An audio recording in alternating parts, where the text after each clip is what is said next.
Hi, Aletha here with Create Your Future. Create Your Future is giving away a free course, How to Find Your Blocks to Manifest Anything Fast. I have courses and I do one-on-one coaching, both of which are on sale right now. So check all of that out. The links are in the description box below. I want to move right into our topic, and that's being intentional with managing your thoughts, your emotions, your imagination, your language internally and externally, and the repetition, the refractory time that it takes you to go from an explosive emotion that's negative into a place of homeostasis where you're calm and you're back in control and the power of your reality, because you are the operant power of your reality. Therefore, you are the power that controls everything. So you are controlling everything that's taking place in your reality, and everything and everyone is you pushed out. And a neat way of looking at this, and one of the viewers used this word in a comment under one of my videos, and they were saying that it's look at everybody as wearing a different suit than you. And I sometimes will say they have a different outfit on, but they're me with a different suit, a different outfit. And so to me, that was a very graphic way of describing it, that it's me, the people in my world are me, but they just have a different look externally. But they're me. They have to think what I think they're thinking. My concept of them is how they will show up in my reality. My concept of myself, how do I view myself, is what I project out of me, and then it has to be reflected back to me. So if I'm viewing myself as not worthy or valuable or deserving, then things are going to take place out there in the 3D realm that are going to reflect those things back to me and just cause me to feel even more unworthy and undeserving, right? But we need to change our thoughts. So today we want to talk about intentionally managing your thoughts and living moment to moment, day to day, in a state of I'm intentionally managing my consciousness. And I do that by being aware and observing my thoughts, the feelings that are produced from those thoughts, the language that I use. What are the words I'm saying? Is it positive or is it negative? Am I assuming? What am I assuming about myself and about other people? That's my concept. And self-concept is not just that I'm beautiful and wonderful and amazing and God's gift to the world. No, it's what my concept is how I view the entire world and everybody in it. And then to understand that everybody in it is me wearing a different suit with a different outfit on, but it's me and I'm in control of them. So if they're behaving in ways that I do not like, or if the world is behaving in a way that I find uncomfortable, what's my concept of the world? What's my concept of the person who is behaving in a negative way towards me? When I change my concept of the world, when I change my concept of that person, then all of that changes to what my new concept is. But you have to be persistent in it, and that's why you need to be an intentional person who is intentionally managing your thoughts. Your emotions are a product of the thoughts. If you think something sad, you will feel sad. You think something happy, you're going to feel happy and grateful. You think, and then you're also going to manage your imagination. Again, it's so easy to slide into a negative imaginal scene while you're walking around doing your stuff, working, whatever, and thinking what a louse that person is, how unkind they were, how negative they are, how insensitive they are, and imagining a little scene with them that's saying those things, or imagining or remembering what they did in the 3D over and over and over again, repetition. What are you doing with that repetition? You're cementing it into your subconscious mind. So let's cement into our subconscious minds, not the negative, but the positive. Let us assume the best, not the worst. And that's why we should adopt a phrase that says, instead of I am a victim, or I'm always the loser, or I'm always left out, or I'm on the outside looking in, instead I am victorious in everything I say and do. In all of my world, I am victorious over everything. I am victorious over a victim mentality. I am victorious over a poverty mentality. I am victorious over lack. I am victorious over failure. I'm successful all the time. I am living in a state of constant abundance. I am so wealthy financially and in every way, emotionally, mentally, physically, spiritually, in every single way. I am a victorious person. And when I'm able to live from those states of consciousness, the world changes to reflect those back to me. So it is living from a state of victory that creates a victorious life. But you first have to live in a state of victory, that I am victorious in everything I do. Another way of saying is I'm successful in everything I do. Everything always works out perfectly for me. Everyone and everything is just a reflection of who I am. They have a different suit on. We give them so much power. We think that our specific person who's telling us that we want to live with them, but they're saying to us, you know, you're better off not living with me because I'm a whole lot nicer to you and value you more than I would when I'm living with someone, simply because I start to take them for granted. So that was the last thing a person wants to hear, right? That you want them to live with you, and then they're telling you you're better off not living with me. Why are they saying that to you? Because somewhere inside of you, you don't feel like you're worthy enough for them to live with you. You don't feel valuable enough for them to want to live with you. You don't feel you have actually projected those negative thoughts out. So now what does that tell you? It's not a bad thing. What's it tell you? It tells you I need to change my thoughts. I need to, if I can't figure out when I said that or how I said that or what my self-concept was, I don't need to worry about that. I just know that I have been shown through the voice of my specific person that tells me they don't want to live with me because I'm better off without them, that I have a better relationship with them, not living with them, to change it to that they feel that change their thinking, my concept of them, that yes, they think that our relationship will grow and expand as we live together, as we move in together, and as we experience life together on a daily basis, and that they love me so much that they want to spend all their time with me, and they want to share life with me. So you change your concept and you change the way you view that person. You don't view the person as a person who's telling you that you're better off without them living with you. You view the person who's telling you that they don't want to, that they need to live with you, that they love living with you, that expands who they are by being in that constant contact and love environment with you. And so you change your whole perspective on that person, and then that person has to change.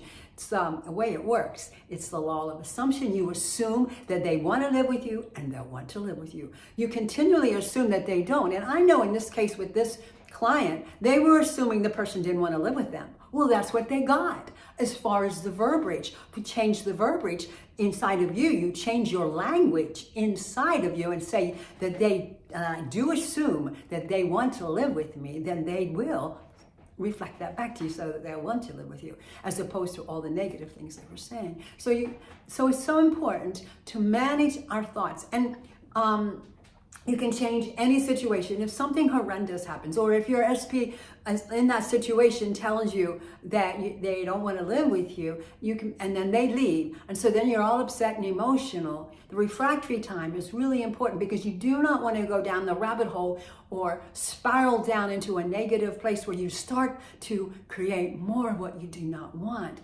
But the refractory time needs to be quick. You need to move back into the state of consciousness that says, I am in control. I am intentionally managing my thoughts and my emotions and my imagination, my language, and the repetition of my thoughts is always positive, so that you choose your outcome to be what you want it to be, where you can get into a place of calm. The other day, something happened in my world that had nothing to do with an SP, but I suddenly felt all kinds of emotion and fearful and tears. And also it involved other people and their response. My initial response was that they were all going to have a negative response, that they were going to be like rejecting the whole situation as it turned, and just not be helpful in any way, shape, or form. And it was a bit of a battle to get my emotions to come back into alignment with, I need to sit down, I need to be still, and I need to change my thoughts. These people are always loving and supportive and kind.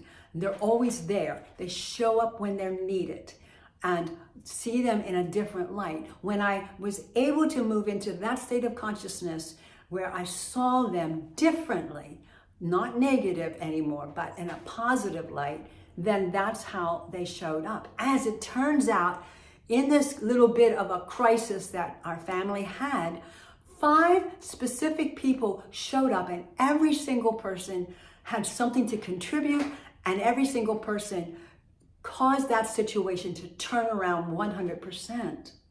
But had I not sat down and created that, right? Everything is me pushed out. They wear a suit. They're me pushed out, but they just have a different suit on. I changed my concept of them, and they change.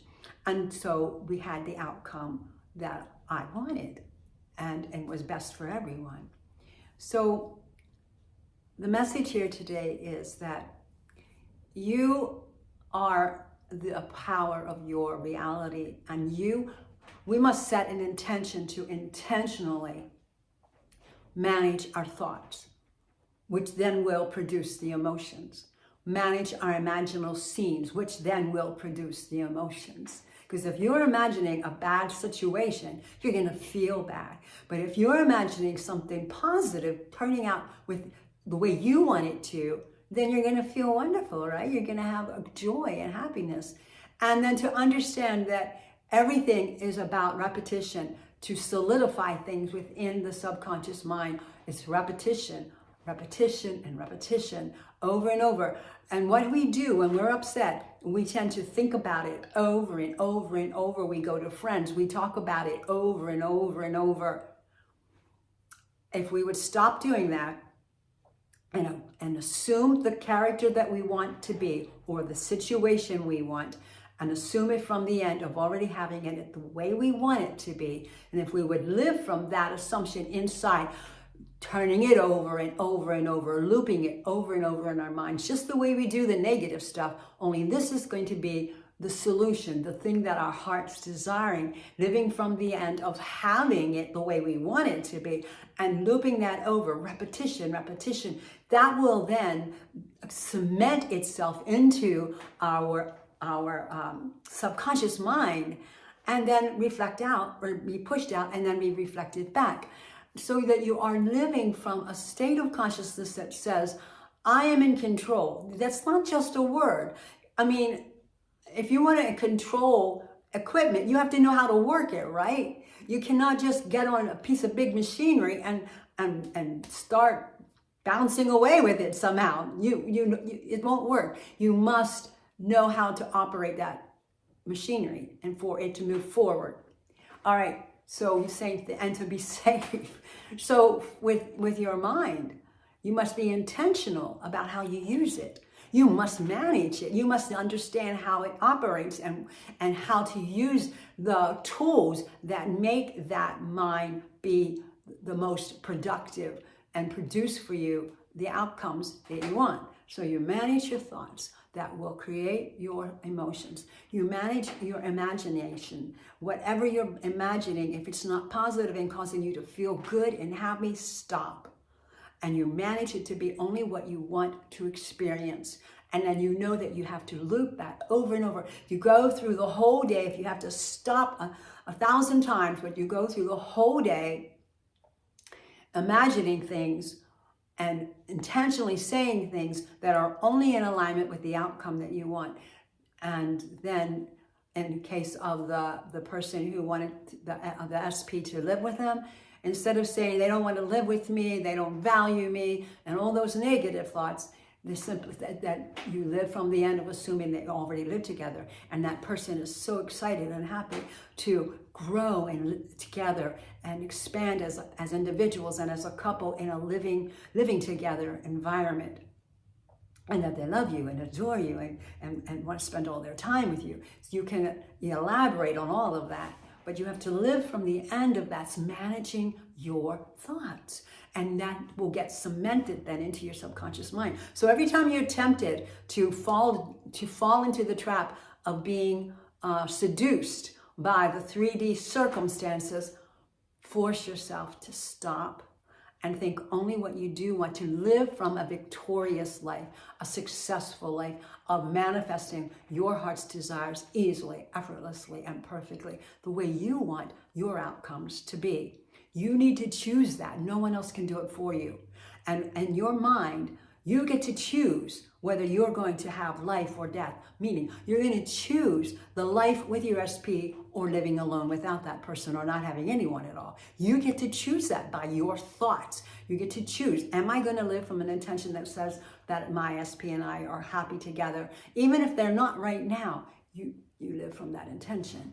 And Neville Goddard talks about in scripture that he said he did a lot of research and throughout the scripture, Bible, and he came to the conclusion that if we truly live and are faithful to our assumptions, to our intentions, to the vision of living from the end, of having whatever it is our heart's desiring internally, and feeling those feelings, that we can actually manifest it in 3 days. So if you have something you want right now, and you've been working on it for a long time, stop what you're doing and sit down for a second and reevaluate everything. Look at your thoughts. What am I thinking? What's my concept of that person or that situation, of myself? Is it in alignment with what my heart's desiring? And then become an intentional manifester, an intentional manager of your thoughts, which will then control your emotions. An intentional manager of what you imagine, what pictures, imaginings go through your mind on a daily basis. Is it in line with what you want? Be intentional. And remember that repetition cements it into your subconscious mind, making it be the thing that's going to push out and then be reflected back. So if you want your life to change and you want love for it to happen in 3 days, then you have to live. Neville has a quote, if I am faithful to the assumption, it will come to pass. So for 3 days, you be faithful to your assumption. And you have to do that with your mental diet, your assumptions. Your assumption is what you want. And you're assuming that you already are that right now. Because he says, if I'm not faithful to the assumption, it will not come to pass. And then he also says that if however I'm viewing myself, is it from the assumption or is it from the old story? If it's not the new story, then you're going to just keep living in the old story. But you have to live in the assumption that I am that right now, that I am wealthy, that I am healthy right now. And you live in that for 3 full days. You really keep bringing yourself back, and it gets easier and easier until it eventually will manifest. And it's possible. I'm not saying that it will. I'm saying it's possible that it could manifest within 3 days. If it doesn't, don't give up. That would be so foolish. Don't give up. Don't quit. Keep intending. Keep imagining. Keep living from your assumption. Be faithful to your assumption. It will come to pass. That's what I'm saying. And if you do that, your life will change according to whatever your assumption is.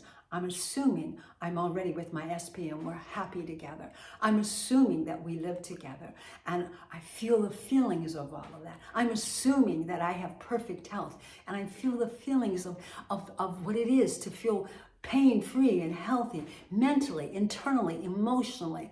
I'm feeling the feelings of what it's like to have more than enough money to cover all of my expenses, to be so wealthy I can go anywhere I want, help anyone I want financially. Whatever it is that your heart's desiring, live from the assumption that that's who I am. Do that for 3 days and see what happens.